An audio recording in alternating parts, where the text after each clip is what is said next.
السلام علیکم ملګرو، زما نوم فضل الرحمن وطنپال.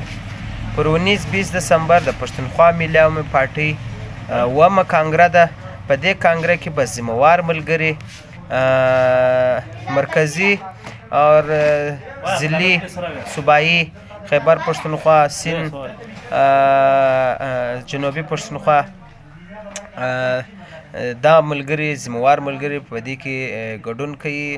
نو تاسو ته خواست هیله ده چې زموږ د کانګرې دپاره دعاګو اوسئ چې الله پاک زموږ دا اومه کانګره کامیابه کړي او الله تعالی دې موږ ته د قام د ولس د خدمت موقع راکړي چې موږ بیا لکه مخکې چې موږ د قام د ولس خدمت کړی و، الله پاک دې موږ ته بیا موقع راکړي چې موږ د خپل قام د خپل ولس خدمت وکړو. نو ملګرو خواست دې درته چې دا ویډیو مخته در سره شیر کړئ چې د نور ملګرو پورې هم دا ویډیو ورسیږي. لایک یې کړئ، کمنټ یې کړئ. وسلام.